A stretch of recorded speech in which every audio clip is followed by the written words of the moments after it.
Hey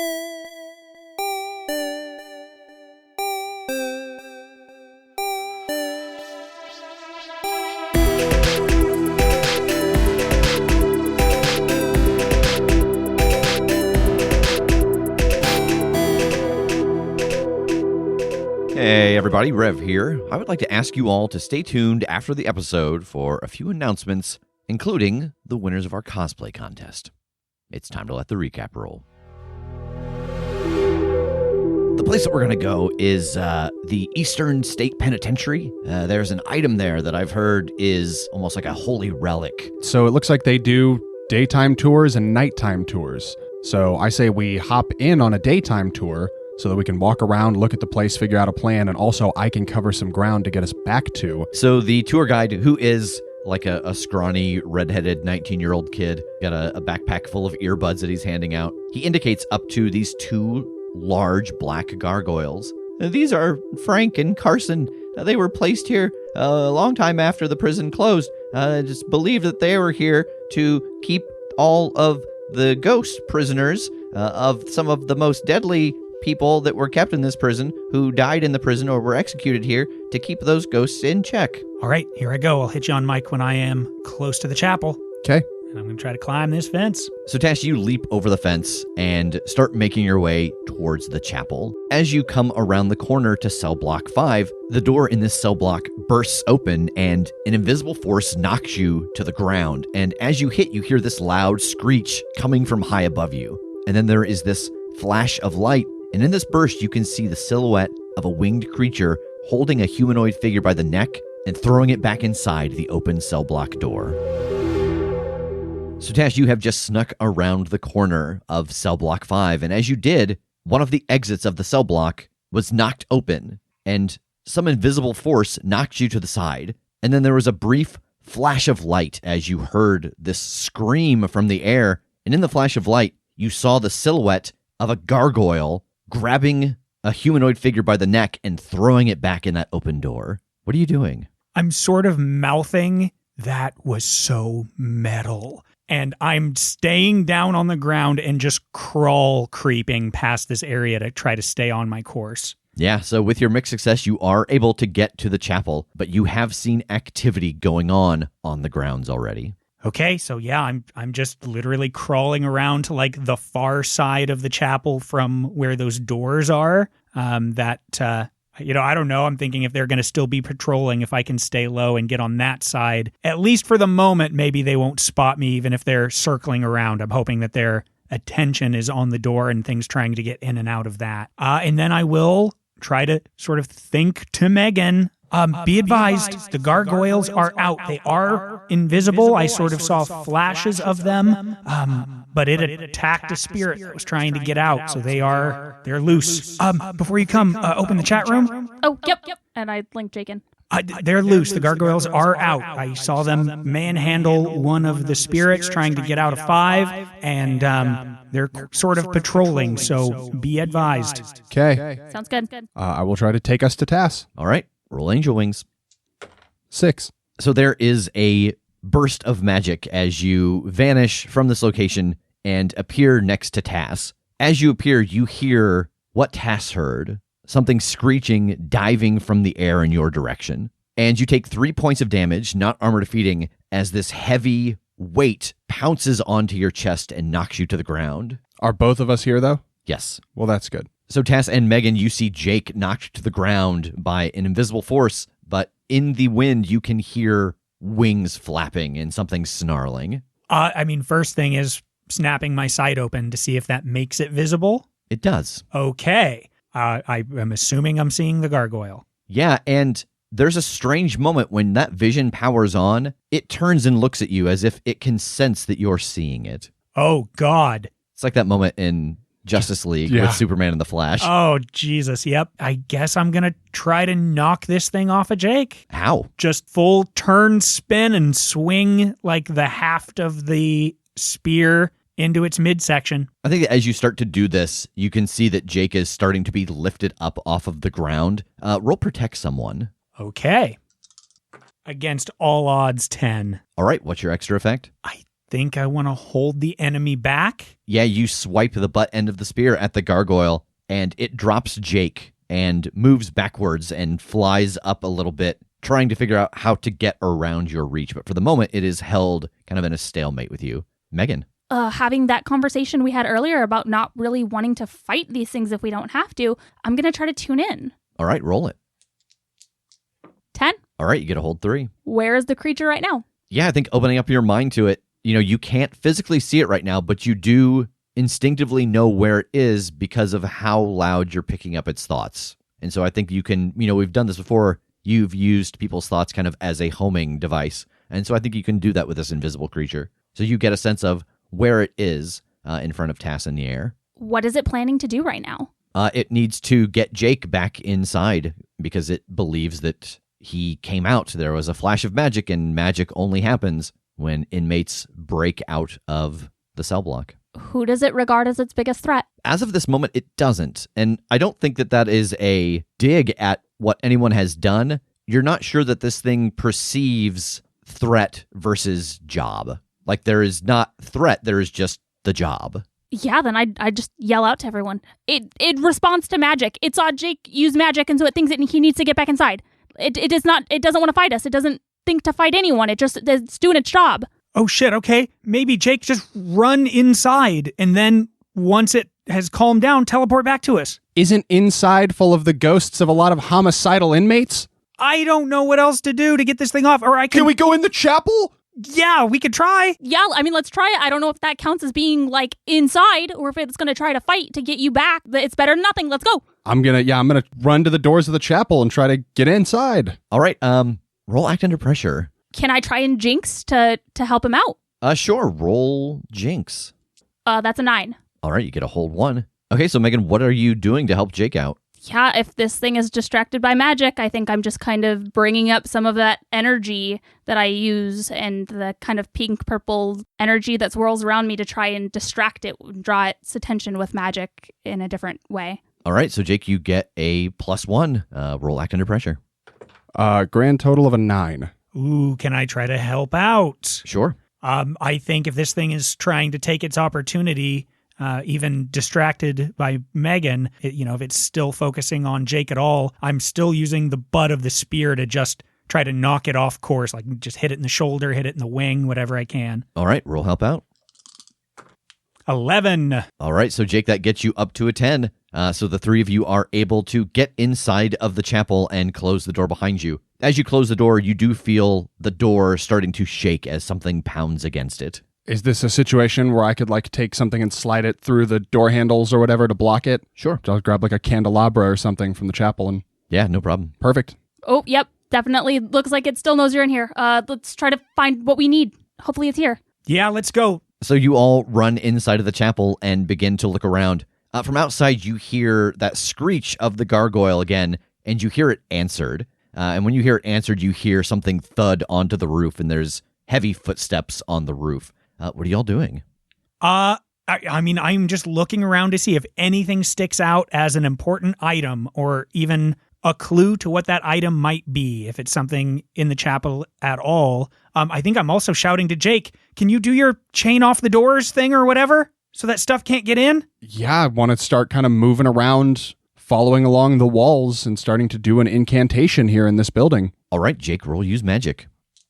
5. So Jake, as you move over to one of the windows and start placing salt there, the glass shatters and you are grabbed and pulled outside. Megan and Tass, like a horror movie, the window shatters and Jake is pulled out. What are you both doing? Holy shit! I look at Tass. What do we do? Do we go save him? Or do we keep looking for Damien Singh? I don't know. Quick, let's see if we can see anything obvious, and then we'll run in after him. All right, roll investigate a mystery. Okay. 11. Nice. All right, you get a hold 2. What's being concealed here? So the thing that's being concealed here, as you look around, you open up your magical vision, and there is not any magical energy inside of this chapel. You do see a portrait of Michael Cassidy, and it is dated 1888. And in it, he is holding a Bible and wearing a very ornate silver cross outside of his suit and tie. I'm not seeing anything, Megan, but look at this portrait. This is the guy that changed everything up, right? And has the murals? Michael Cassie. Yeah, that was the warden. Okay, maybe the necklace, the cross, or the Bible he's holding, or maybe it's hidden in the Bible, or I don't know. Well, shit, I feel like if any of that's here, it would be in his old office, maybe, but I didn't see that because I wasn't looking for it. I was looking at the murals. Yeah. Yeah, that's all I can think of. I don't know that any of these apply. What happened here? I think that what Megan said about, like, if there were things of this old warden left, they would be in his office. I think that's the closest thing to an answer I can give you. I mean, yeah, fair. I mean, I guess that's confirming context as opposed to just assuming. Yeah. Okay. All right. Let's go. Okay. Jake, you are flown through the air for 30, 40 feet, and then a door is kicked open and you are thrown onto the ground, and you skid inside in the darkness, and the door slams, and all around you can hear the sounds of, like, rattling chains and people laughing, people crying. What are you doing? I will produce the sword so that I can light this place up a little bit. Yeah, so you pull the sword out, and the room is illuminated. Roll read a bad situation. Okay. 9. All right, you get a hold 1. Are there any dangers I haven't noticed? Yes, there is quite a lot of noise and movement in here, and it's very wispy. Like, as soon as you think you kind of see a shape, you turn and look towards it, and it's gone. But further ahead, in the area that you think must be the observation hub, you can see a dull green glow coming from it, and you can hear the sound of someone just...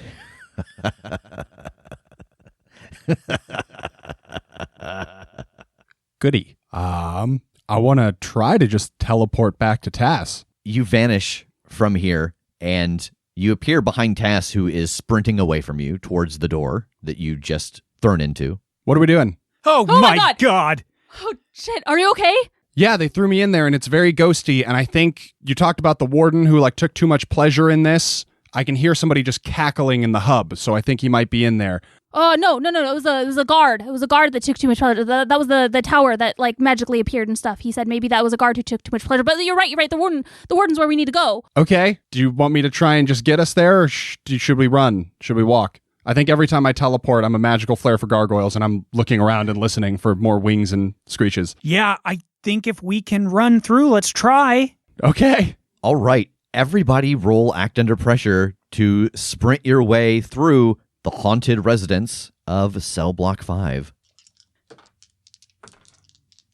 Boxcars. 7. Also a 7. All right, so you can all get through to the warden's office. But Megan and Tass, you are either going to draw some unwanted attention, you're going to take a little damage from things lashing out at you as you run by, or you're going to have a -1 ongoing to your cool because of what these taunts and yells and laughter kind of do to your resolve. Yeah, that one sounds like that's me. Okay. I think I'm going to take the hit. Okay, so Tash, you'll take 1 point of damage that is armor defeating as you get swiped at by these ghosts. Megan, you are on edge. These things are much closer. You didn't experience the same thing that Jake and Tass did on your tour, and so hearing the laughter, hearing the baby crying, hearing the sound of the handles being jiggled as you run past really unnerves you. But you all three make it into Warden Cassidy's office. Yeah, I am not wasting any time. There is a Bible and a cross. I don't know if one or the other seemed more important, or both of them together, or what, but scour the place. Does your magic vision turn anything up in here? I mean, I'm sure going to try. And I mean, I would want to open my sight. All right, roll investigate a mystery. Okay. 7. All right, you get a hold 1. What's being concealed? As you open up your magical sight, in the center of this room, underneath one of the floorboards, you can see a magic glow. I'm going to rip up that board instantly. Yeah, and underneath it, you find a fine silver cross on a necklace. Oh my God. So yeah, I'm going to pick that up. I'm going to take Damien's necklace and hold them close and see if I can snap it. Yeah, you break the necklace as you hold it to the center gem on Damien's necklace, and this energy flows out of it into the center, and then it pulses and moves over to one of the side gems, and you can see that 3 of them are now glowing. Yes, we did it. Cool, let's get out of here. All right, Jake, roll angel wings. Oh, buddy. That's a 10. Yeah, the 3 of you appear back at Damien's car. So, how'd it go? I hold up the necklace for him. Oh, not bad. So what was it? It was a cross. All right. Well, 3 down, 1 to go. And he takes it back and puts it in his pocket. Suppose I should get you folks home. You got some planning to do. Absolutely. And as we're driving back, I go, hey, you don't suppose that cross was like the only thing holding the truly evil at bay in that prison or anything, right? Like, we're probably fine. No, I'm sure it's fine. As you see, like, green flames rising from the penitentiary in the background. The mysterious guard tower appears on the grounds and then appears outside of the grounds and then appears somewhere else. Just follows you. Yep. Oh, God. I'm sure it's fine with all of my knowledge and expertise. Jake, on the drive back, you start to blink your eyes, getting tired. First blink, second blink, third blink. When you open up again, you're standing in front of the executioner. You disobeyed my direct order to end those creatures at the IPT. You have just broken a holy relic. You are my divine. You are my weapon to wield as I see fit. As long as you use my power, you will do as I say. And then you open your eyes again, and you are sitting in the back of the car. And now it's time for end of session experience. Oh, yes. So, did you conclude the current mystery? Yeah, seems we did. What was it? It would seem that this old warden had a highly magical item, so we found where it was. And did you save someone from certain death or worse? I don't think so. Agree. I mean, I did restrain myself with that groundskeeper. That's true. But she also did the same. I like to hear that. And she had hedge clippers. You had nothing.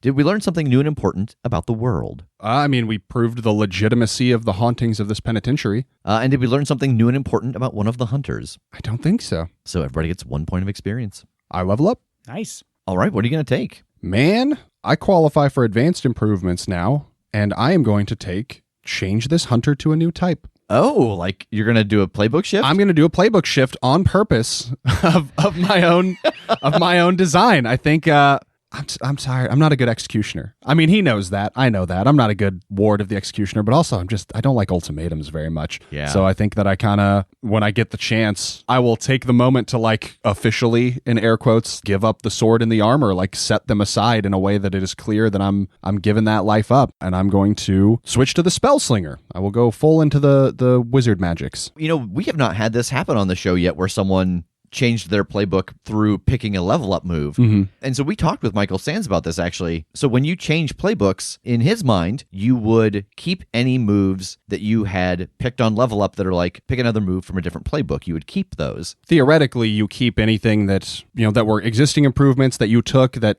still makes sense in the narrative. Yeah. Like it doesn't, if there's no reason why you wouldn't have it anymore, then you still have it. Yeah, so how many, you have what, 2 moves from another playbook? Yes, I currently on the divine sheet, I have 2 moves from another playbook. So I'm going to say you can take 2 moves from your divine playbook, and it doesn't even have to necessarily be the ones that you took outside of your playbook. It can be any 2 you can justify magically. Oh, okay. That's good. That makes sense, I think, because I can't see a way that I don't have the pocket dimension anymore. I feel like it would be weird. It would be narrative gymnastics to explain why somehow in losing my divine power, the favor that Ferguson has done for me in Elnor would also vanish. Yeah, that's fair. So I'll keep that one, and I'll keep Force of Will. The rest of my divine stuff, I'm not going to have angel wings anymore. Oh, no. Oh, no. I know, we rely on that so hard. You guys are going to have a long drive to see Baba Yaga next time.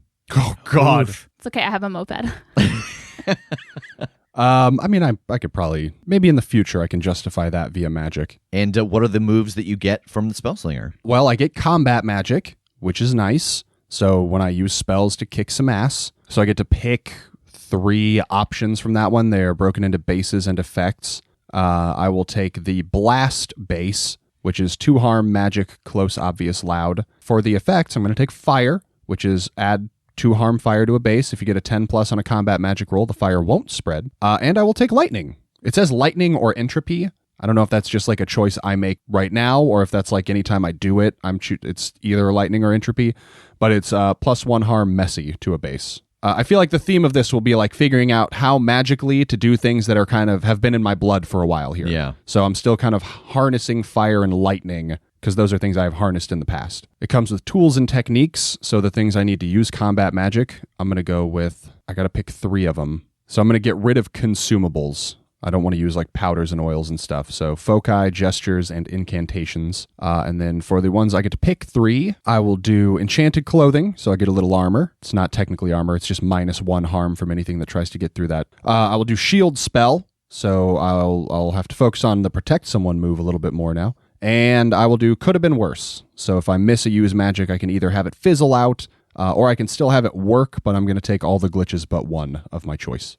Okay. What is your foci? I don't know yet. Okay. I think maybe in the maybe when I get rid of the divine stuff, maybe something will come to me of like what I use as a focus now. Yeah. Okay.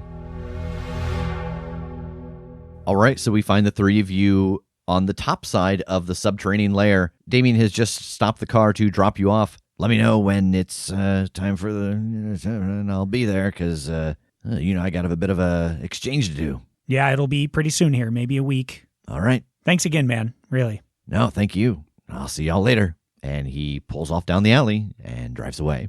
So what are you all doing now? What's the plan? We go inside, and I guess we're going to tell everybody the story. Are we going to tell everybody, like, okay, we're going through a portal. That's all we can tell you. Rev, come with us.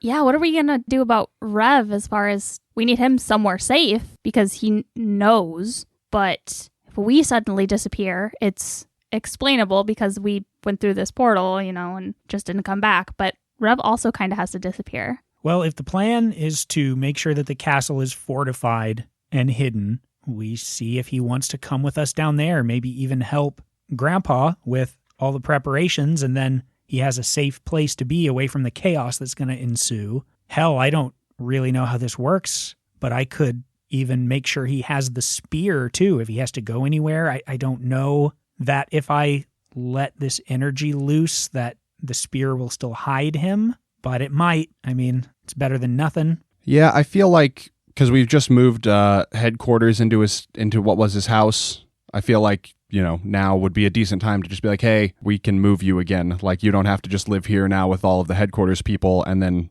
it could be not necessarily that he disappeared, it's just that he's kind of hermetic. So we moved him somewhere else and they don't know where that is. And if he doesn't come out, that's not our problem and not their business. We just upgrade him to a castle. I guess the castle could be it, or like, I don't know where we want to actually put him, but I feel like the guise of moving him so that he's not living in the headquarters works. It could be the castle.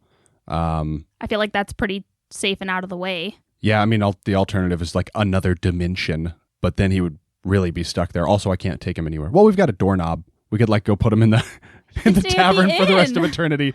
I mean, that is certainly the best option so far. The question then becomes, who has the doorknob once he's in there? Do we just open the door and put him in there and keep the doorknob for ourselves?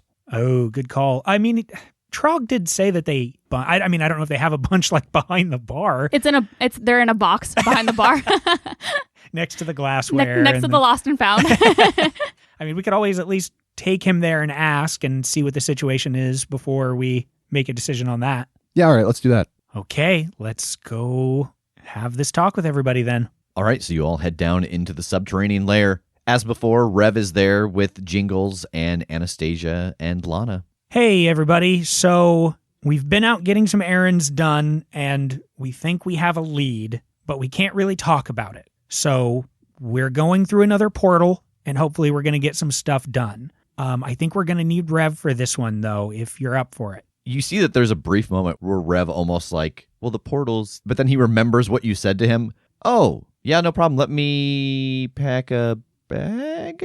Yeah, might as well grab all of your stuff. Like, you might be moving out of here, actually. This really is a great place for their HQ anyway. And with what we've got going, maybe it's time to get you out and working more freely anyway. Is Strom still alive? Yeah. I don't know about not being in here while she's still out there. Okay, well, let me put it this way. Grab a bunch of your stuff. We're going to at least go hash through what we're going to do, and then you kind of have the option. Okay. Yeah? Yeah. Cool. Yeah, so he goes and puts a couple of duffel bags together in a backpack. As he's doing that, Jingles comes over. Is there anything you guys need for, I don't know, whatever this secret mission is? Like, is there anything I can do for you, or... Man, I don't know what. Just keep everybody safe. That's I think the ultimate thing is we don't know what exactly is going to happen when we go through these things. So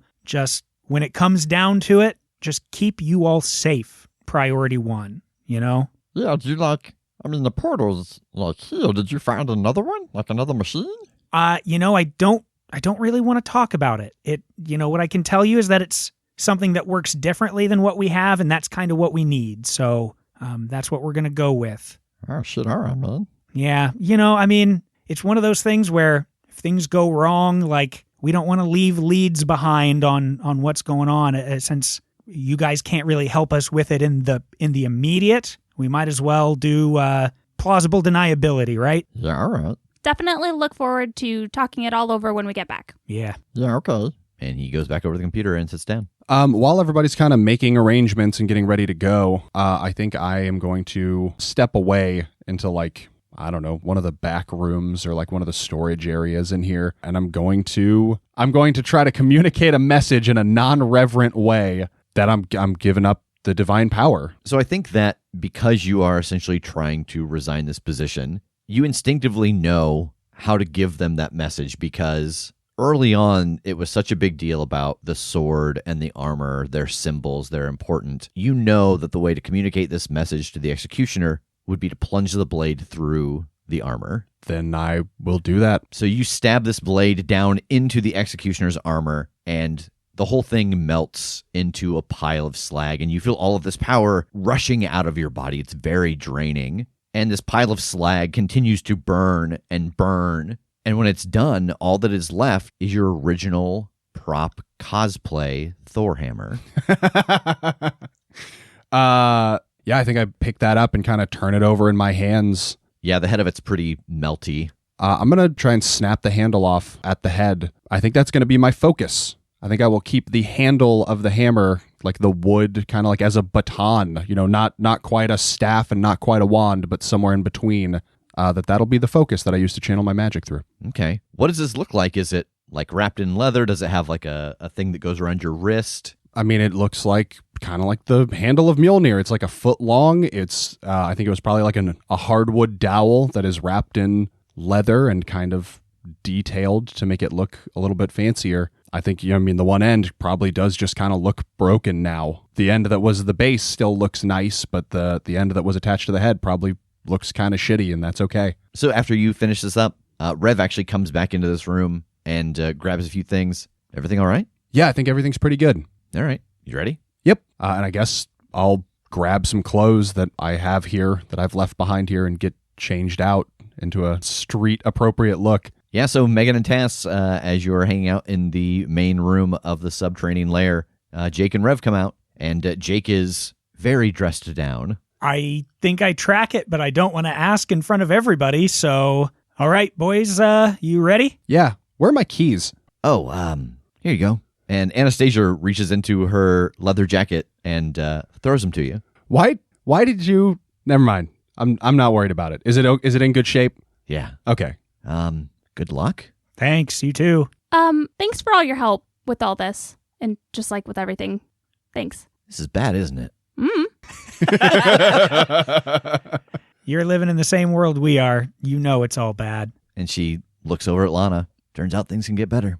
Yeah. So good luck. Yeah, you too. And as much as I want to say a billion other things, I think I just head for the door. All right. So where are you headed to? I think as we're starting to go, I also shoot a quick text to Margaret. And it says just that we're on our way to something. And when things get a little safer, I look forward to visiting her. Okay. So I guess start making our way towards the mine. And along the way, we need to talk to Rev. All right, so here's our thought. Because you know where we're going, which means you're also, kind of in danger by nature of having privileged information. We don't just want to leave you with everybody else who could try to get answers out of you. We don't want to leave you out in the world with Strom. So we had a thought. We got a cool thing in another dimension that takes you to a sort of like an extraplanar tavern where a friend of ours lives. Is that somewhere you think you might be interested in kicking it for a while? Can you explain extraplanar because you say extraplanar and I think Cthulhu stuff or creatures on the edge of the abyss. Yeah, it's kind of like a pocket dimension that its sole existence is this inn. Oh, like an inn, like a hotel? Yeah, more, fantasy style, so to speak, but very comfortable and with very good food. How do you get there? And I grab the doorknob. You put this in a door, and then you open it, and it goes there. And then if you take it with you and you leave, you can always get back. I guess what's the other option? You live in a castle with my grandpa, who's a vampire, and also Nash. Underground. So does the inn have comfy beds? Oh, yeah. The Oh, we comfiest. slept for days? Yeah. We slept for Yeah. days. Yeah, I don't think. I know that like it could be a short time that you're gone, but it will also, like, for me, I will live my whole life, I assume, but then the memories of that will be erased, but I'll still have lived that life, and I don't think I want to do it with Grampire. That's fair. Yep. Also, this tavern has like really good food. Okay. And a lot of interesting characters. Oh, okay. And the guy who runs it like is really nice. I don't know him that well as like these guys know him better, I think, but from what I've met of him, he's really cool. Who is it? Trog. Oh, the big, he was a goblin? Yeah, big old goblin. Okay, well, you might as well take a peek at least. All right, so now the question is just where do we want to deliver you from? What door do we want to... Do we get all the way to the castle and do it from a door there so that's where he comes back out? I mean, I think that's doubling down on safety. Yeah. Agreed. Okay. All right, so you all continue your drive to the castle. It takes you a couple of hours, but you do arrive there. What are you doing with the car now that you're at the mine? Yeah. Can we, like, ease it down the mine? Not all the way to the castle, no, because you know there was like some ladders going down and stuff. I mean, I think we could get it down there. You ever play the first Halo, trying to get that warthog into the... Oh, God. Is there like one of the offshoot ghoul tunnels that we could stash it in? I think with some work that you could make a tunnel big enough to back it into. You know, those tunnels obviously go on to wherever they connect to, but you could also, with the proper know-how or assistance, probably close the tunnel off at the backside. Yeah, that would be nice. I feel like we should load the car with some stuff, like, I don't know, weapons or whatever we think we might need in the future, like speedy on the go. We could just put some stuff in the trunk in the car and then back it into one of the tunnels and throw a tarp over it or whatever. Yeah, I think I'd just throw in my extra ammunition, just stuff like that I wouldn't want to try to carry through a portal. Throw in the grenade launcher. Is there anything that you don't already possess that you're like stopping to buy to put in the car? I feel like we could stop at like a outdoor store or something because we don't know what exactly the future will be like. So maybe we get like some thermal blankets and a lantern or, you know, some safety matches. I don't know. Yeah, little emergency kit, just so we're set. I'm also I'll grab myself a pocket knife. Okay. The Spellslinger has a knife, so I buy a knife. Like I said, I think that you can get one of these tunnels closed off, get the car inside of it, hide it. It'll take some time and some labor, honestly, because it's just a matter of collapsing part of the tunnel safely. So yeah, that's something that you could do over the course of the next week while Jake fortifies the castle with magic and Nash continues to finish up the space for this spell to go off. So you all head down into the cavern towards the castle. How did this get down here? No idea. Seems like used his own magics kind of the same way he scooped out stuff from other dimensions, but this one stayed here. And I think that as you are all standing outside of the castle, Rev is staring up at it. And in one of the top windows, you see Nash move past, and he sees you all out there, and he kind of gives a nod and goes back to work. And Rev notices it. Yeah, I don't think that's ominous. Like, I'm sure it's fine. Like, I you know, your grandfather. I'm sure it's Yeah, fine. no, I no. just don't. I totally understand where you're coming from. Yeah. Like you told me, like the stuff that you've been through. Yeah. That's a lot. I don't blame you. Trust me. Are you just using the door right away to take Rev in, or are you giving him a tour of the castle? What's the plan? I'll take him on a castle tour if he wants a castle tour. Yeah, absolutely. So you give him a quick tour of the castle. When you get up to the third floor inside of the room hidden behind the bookshelf, you see that this painting that was there of all of the energy flowing from one sphere into another with the blast has all been kind of whitewashed away, and this huge, long spell is written on this wall. And you can see that there are parts painted over and scratched out and redone. This is the spell that he has been working on, and it circles around the room. But you can hear him in the other room where the ring is, putting various objects into their location. And he looks up when you all come in. How's it coming? It was quite a feat to bring myself back.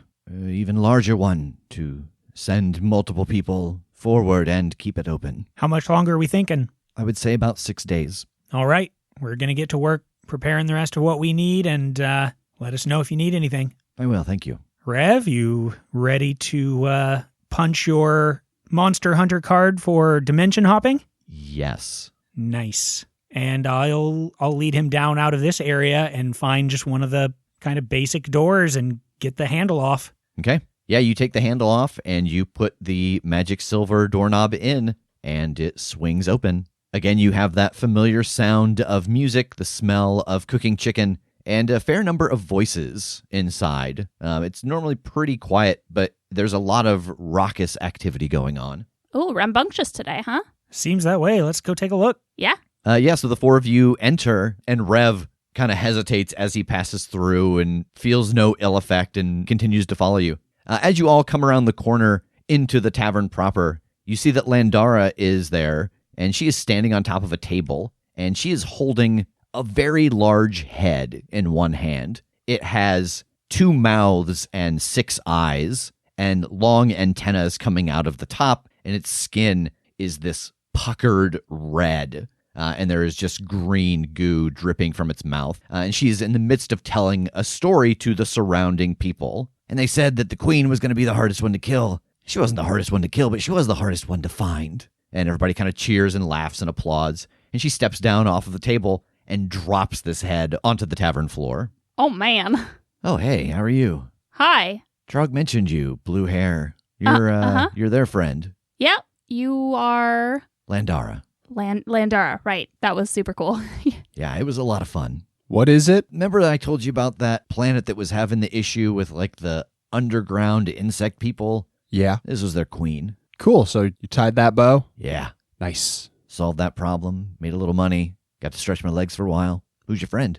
This is Rev. Rev, this is Landara. Hi. And you can see that, like, Rev is looking around. There's Trog standing behind the bar. This, 7-foot tall, green, looks like a troll, is a goblin. There are a couple of dwarfs running around. There is Landara, who is undead, and he's just kind of taking it all in. I kind of like pat him on the shoulder, and I'm like, at your own pace. Breathe it in. Mm-hmm. Let me know if you need to. Mm-hmm. Okay. It's all good. Trog, weird question for you, but do you have more of the doorknobs that get you in here? Oh, yeah. Could I maybe ask you for one?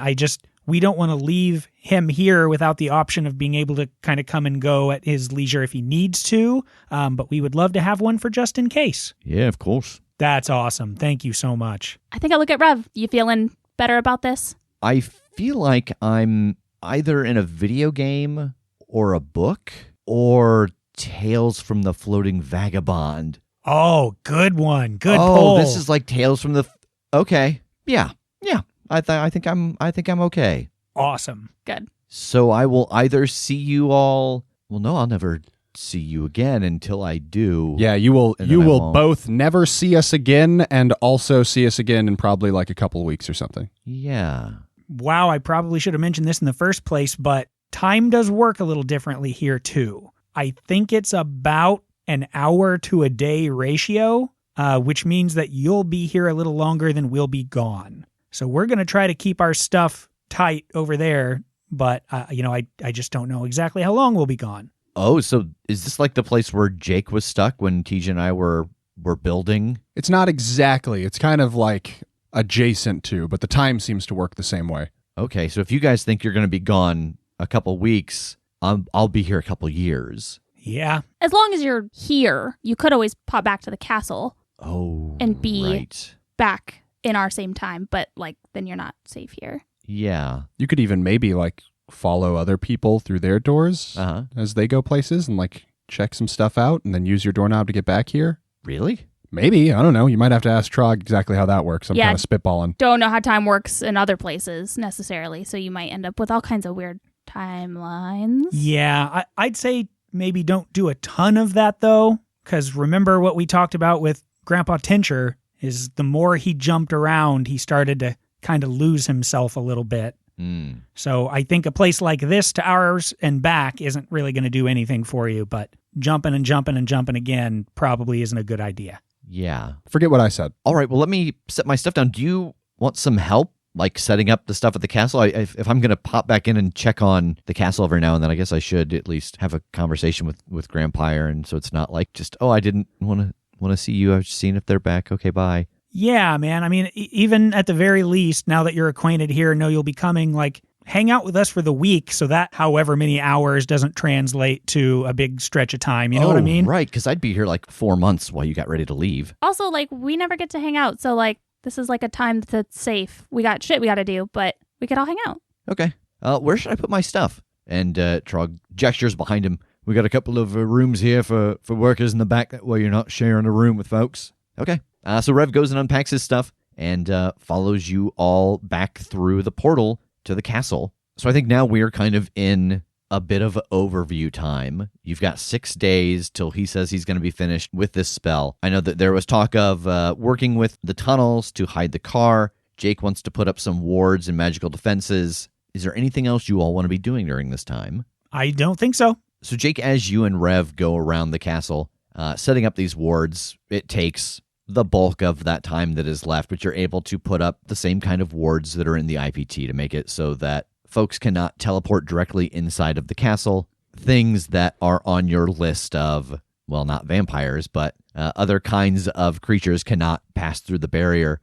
Is there anything else you're wanting to set up? I want to set up some kind of cloaking similar to what Tass's spear seems to do. I want to take some time to kind of examine it and see if I can in any way replicate its effect so that this place is just harder to find, harder to keep track of. Roll investigate a mystery, I think, to try and see if you can parse together how that works. Okay. 7. So I'll go with what can it do? Yeah, so you can spend some time and figure out exactly how this works, and it essentially will do what the spear does. It will mask the presence of anyone inside of the castle from someone trying to scry on them. Cool. As you are going around into the other rooms, setting up all these wards, as you know with the IPT that you have to put them in all the various rooms, Nash is pretty specific about where it's okay to put them upstairs when it comes to the magic that he's putting together and the spell that is all over this wall. But you notice at one point that he essentially seems to have finished the spell because you come in and he is putting a clear coat paint on, something so that it won't smudge away. All done then? Yes, I believe so. At least with this part of it, there's a couple days worth of work to do still on the actual ring and the requirements for it, but the spell is finished. So how exactly does this work? It being painted on the wall, it seems like you're just making sure that it doesn't get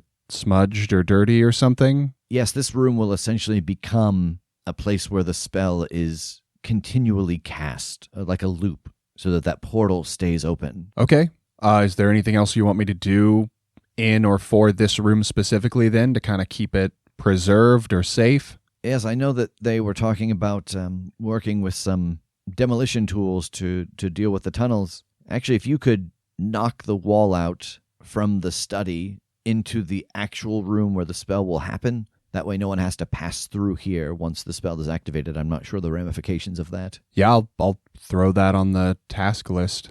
Yes, I appreciate it. I mean, as I'm in here kind of looking at what he's done on these walls, what this spell is, can I understand it? I still have the nagging fear that he might try to get one over on us. So before we entrust ourselves to this, if I'm kind of standing in the core, I want to look it over and see if it all seems square to me. Yeah, roll investigate a mystery. 8. All right, you get a hold 1. I guess what is being concealed here? So as you're looking over this spell, you have cast quite a number of spells, whether they're directly from books or using use magic, and you know the ramification, the cost of the spells. I think the thing that's being concealed here is that the cost of this spell, you know that it takes life to cast this spell. The way that part of the spell is amplified and modified on this wall, you cannot imagine whoever casts this survives. Oh. Is he still in here with me? Yeah. I think I turned to him and I'm like, and you're the one planning to cast this, right? I don't have to cast it to go through. You cast it and we go through? Correct. It takes quite a lot of energy. I'm not sure anyone but me could cast it. I think I kind of point to the whatever part led me to believe that. And I'm quite a lot of energy. Yes. He smiles. I was quite serious about my statement of coming back here to make sure that things turn out better, no matter the cost. I mean, that's noble and all, but I think everybody's got a right to know that before we go. Megan won't talk to me. Tass wants me dead. I can't imagine why I would tell anyone. I'm simply, in Tass's own words, helping him skip a step. Man, I think that's still in the back of my head. I think this might somehow also be a trick. You know, dying and letting your energy go and like all that shit. Like we've seen that be a way to like power a different thing or whatever. I think I just kind of play that one close to the vest for now. Megan and Tass, you spend a couple of days working on getting this car hidden, collapsing one of the tunnels at the backside of it, and you are able to get everything positioned, get a tarp over it, kind of put some dust and rocks on top of the car so that it looks like it's just a caved-in tunnel. And then you get a request to take down the wall between the room where the spell will go off and the study. Yeah, and I think while we're working on this, and Jake is like doing stuff around the castle, I think I'm going to take this opportunity to bring up his new look. Hey, Jake. So like I can't help but notice you're less armored. I am, yes. Is that a fashion choice or It is a lifestyle choice. I have given up the god power. Oh. Yeah, I know. I didn't want to kind of worry anyone or like make things more complicated right before we go, but I wasn't a very good vengeance agent, and I guess I kind of pissed in the executioner's cereal one too many times, and he kind of threatened me, and I don't really cotton to that, so I just figured I'd do magic instead. Yeah, that's fair. I mean, you shouldn't do something just because people tell you to. You should do it because you know that it's right. But does that mean you can't do all the things that you could do before, or can you just do them differently? I guess I don't know how this works. I mean, some of the stuff I can still do, the things I could do before that were magic, like I know magic, I can do those. And I think I can kind of use magic to bridge the gap between some of my old abilities and now, but I'm sure there's some stuff I can't do. I can't teleport anymore. Oh, okay. Yeah. Yeah. That's why it was kind of imperative that the car be in good shape. Do you feel better? Yeah. It's kind of like, I don't know. I feel maybe a little bit less like powerful, but it's like it was also kind of making me sick, and I don't really feel that anymore. Well, that sounds like a win. I think it's a net win. All right. I actually kind of went over your grandpa's work. I feel like you have the right to know that I don't think he's going to survive this. Oh, what do you mean? Like I get that he's old, but like he's done a lot. I feel like he's got the ability. He seems like he knows what he's doing. I think he's got this. Yeah, no, I don't know, like everything seems like it's going to work, but magic doesn't just come from nowhere. It requires an expenditure of energy or an expenditure of life force, and the level of this, if anybody could survive, I guess it might be a very powerful vampire, but even so, I think this is going to take too much from him, and I think that he thinks the same. Why do you think he thinks the same? He would have said something. Like that would have been part of the discussion. He doesn't think you care about him, and what? We want him dead. So, yeah. Why would he think that? I mean, yeah, a lot has happened, but he's still my grandpa. And I think I'm just rounding. I'm looking for him. Yeah, he is in the other room working on the circle. I go right over to him. What is this about you dying to do this spell? I'm just in the other room, like, hiding my face. Oops. Oh, no. I didn't tell her. He freezes when you say that, and he looks over his shoulder up at you. He's bent down, adding some marks onto the ring. Yes, it took quite a lot of my force of will, my life, I don't know what you want to call it, to get back here. And to create something that can send you all forward and be sustained for as long as you need it to be sustained, it comes at quite a cost. Why didn't you start with that? I would never have agreed to this. I can't sacrifice you to do this. If you come back successful, do you think your friends let me live? They wouldn't do anything. Not to you. Do you believe that? I've seen the hatred in both of their eyes, and I saw it reflected in yours for a brief moment, and I have one thing left to give to this world to try to make it better. Don't you see how I could never be okay with this? Yeah, I was angry and I hated you and I hated what you did and I hated the position that you put me in, but I get it. I know what you're trying to do and I see what you're trying to give up for it. I don't hate you. There's got to be another way. There's got to be something else we can do. Anything else. He smiles at this outpouring of words. I'm so used to living in a world of absolutes that when I saw you look at me the way that they looked at me, I thought that was it. If you truly believe that when this is over and you come home, that my life doesn't end at the end of his spear, I've still got a few days left. I'll figure something out. Nothing is going to happen to you. I promise. He leans in and hugs you. I hug him back. Yeah, then I think I leave to go back to Jake and find out where Tass is at. Yeah, you find Jake, I assume, still kind of awkwardly standing in the room with the spell. Just pretending this didn't happen. Yeah. And Tass is in the other room still working on the study. Hey, I need to talk to you guys. Yeah, what do you got? So before we do this, apparently the power that it was going to take to fuel this trip was apparently going to be too much for my grandpa to survive.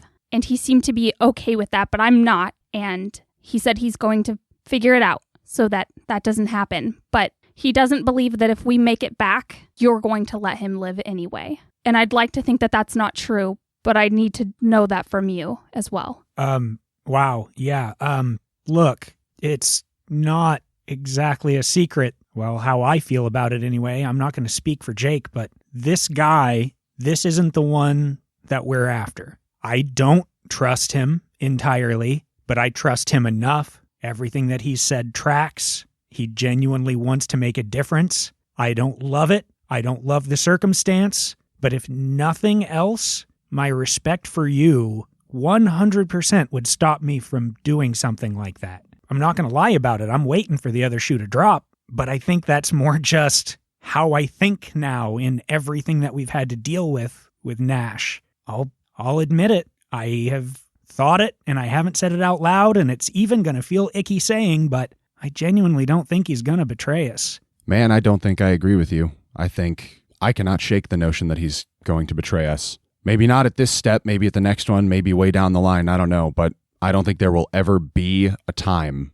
that I trust him. I don't think that coming back and changing things because he lost and he lost someone he cared about makes him a good person or makes it okay.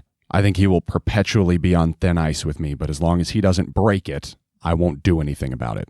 I guess I'll just say it this way. If he does make that leap, if there is some other hidden thing, if he's going to betray us, I'm waiting for you to give me the nod before I do anything. If he betrays us, I wouldn't blame you for making a move. But I honestly can't guarantee that I wouldn't try to stop you. I would understand completely. I just don't know if I could say that I was okay with it. I don't know. He's my grandpa, and I know what he's done, but I just can't completely let go of everything else that I've lived through. I'd like to think that I would give you that nod, that I would understand and be okay with it. I just don't know. Yeah, I get it. But hey, let's look at it clinically for a second and then hopefully move on. I think he knows how we feel, and he knows he's on thin ice. If he actually did betray us, I don't think it would be in a way that we would have a chance to retaliate anyway. So...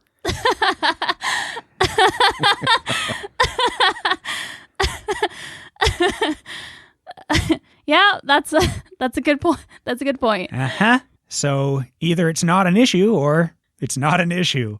All right. The last few days pass, and your preparations are complete, and we find you all standing next to a door, Rev examining a silver doorknob. All right, well, good luck.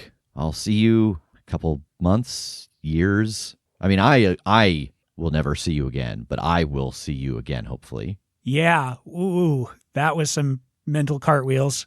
Good luck, man. I don't know what else to say besides, shit, I love you, brother, and I can't thank you enough for everything that you've done for us. I hope you have some fun adventures. And I give him a hug. Thanks. I think I might kind of live out the life I always dreamed of. You earned it. Thanks. And he sticks the silver doorknob into the door, opens it, and steps into the inn that wanders. All right, let's go upstairs. Nash has the spell all set up, and he has the room ready as well as the ring. All right, if there's anything else that you want to get done, now's the time. Just one last thing, and I call Damien. You hear outside the screech of tires and then the loud rev of an engine, and a car is turned off, and you hear someone approaching the castle, and then you hear a smack sound.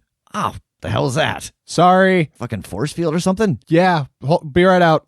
You can't get in. You'll have to go. Oh, right. Yeah. Okay, I'll be right back. I want to make this as quick of a transition as possible, so once I'm up here, let's be walking through, okay? Okay. And I'll go down? Yeah, you go down, and Damien is there waiting. Hey, sorry, it's a whole protection thing, and I'll step outside of it with him. So, I'm gonna do something real quick, and I don't know what that's gonna look like, and then hit me with it. You all right? And I think I'm not even 100% sure how this works, but I just want to focus on that energy, that chosen magic, and release it. What you're expecting is something large and explosive because of the sheer amount of energy you know is contained within this and what it can do. But it feels like lowering into a warm bath. You just feel this warmth radiate up your body, and you feel that warmth travel all through your body and then coalesce in the palm of your hand, and you see this glowing white pulse of energy in the palm of your hand. And I release it.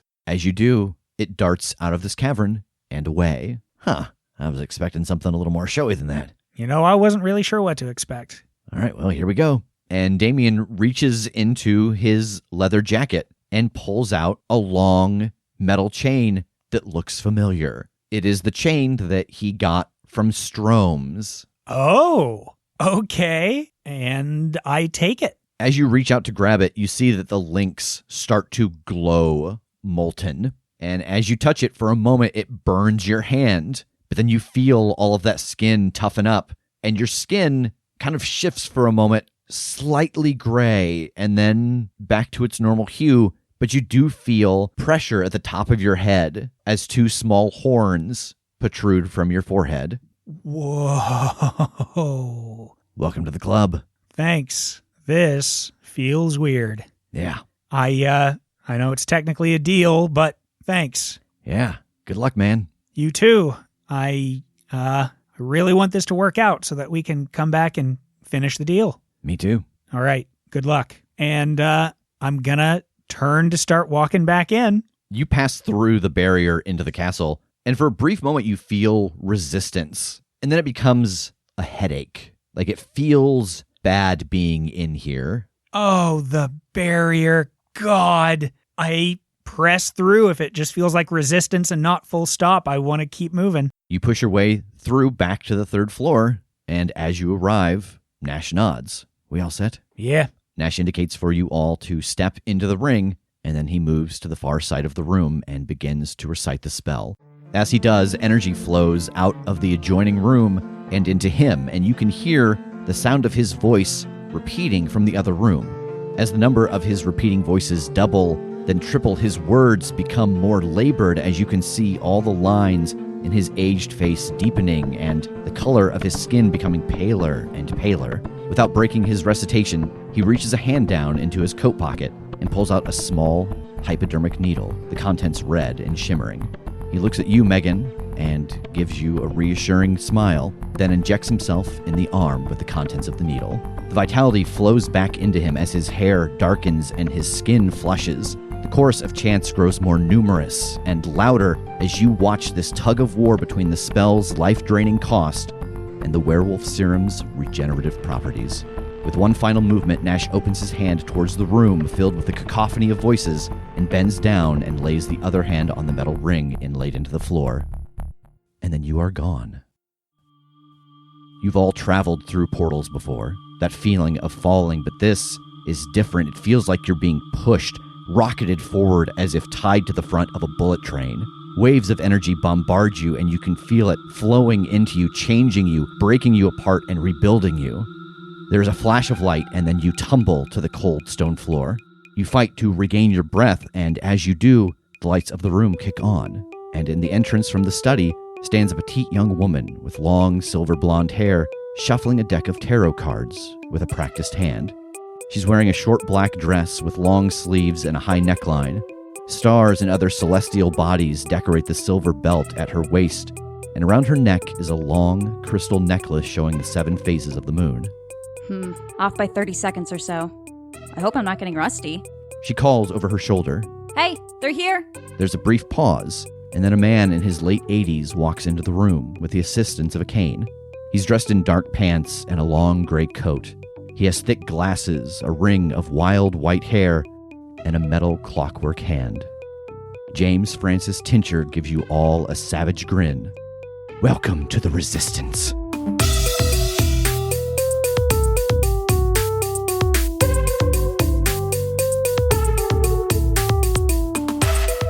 End of Season 3.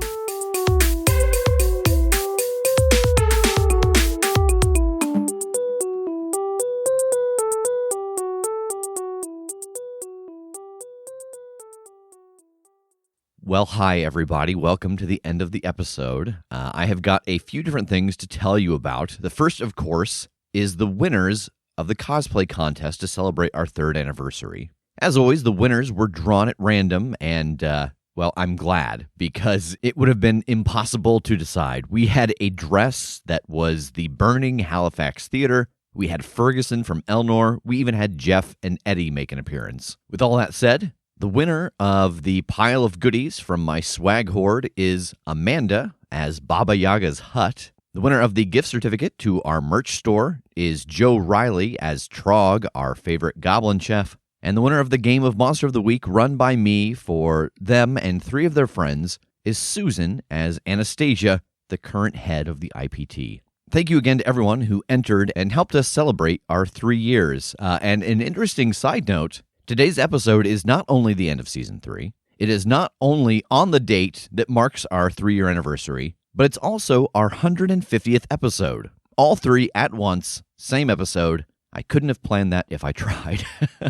So a few things going forward. There is a lot going on here. Scheduling for conventions, people moving, taking time to finally see friends and family now that we're all vaccinated. So we are going to take a break between Seasons 3 and 4. Season 4 of Other Side of the Coin will start on Wednesday, August 4th. But, I mean, come on, you know we're not going to leave the feed silent for June and July. So, for the next 4 episodes, we're doing a D&D one-shot run by me featuring Jake, Kim, Megan, and Tass, playing as characters decided by the poll I posted earlier this month using the Ancestry and Culture Mechanics by Arcanist Press. Over 150 of you saw my Twitter post and voted to decide their classes, their ancestry, and their culture, and there are some very fun things going on there. So I have built their characters for them based off of your votes, and they will be handed their characters on mic, and that one-shot will take us to June 30th, where for the next 4 weeks, we'll be bringing you a new one-page RPG a week, each run by a different member of the cast, and then that last week of July, July 28th, will be the Season 3 Q&A with a little teaser at the end for Season 4, which will begin the next week. So if you have any questions about Season 3 you'd like to ask myself or the cast, please submit those through the website, theCritshowpodcast.com, or email them to us at thecast@theCritshowpodcast.com by Friday, July 2nd, and we will answer those for you on the Q&A episode that'll come out on July 28th. Okay, that was a lot of dates. Really, the takeaway here is that Season 4, in the far-flung future, adding a new character at the table, begins on August 4th, and between now and then, we have got a lot of fun things in store for you. As always, thank you all so much for being here. It means the world to us, and we wouldn't be where we are if it wasn't for every one of you. Thank you for listening every week, for sharing your love of the show with us and with others, and for being one of the most welcoming communities on the web. Thanks for being here, and we will see you next week.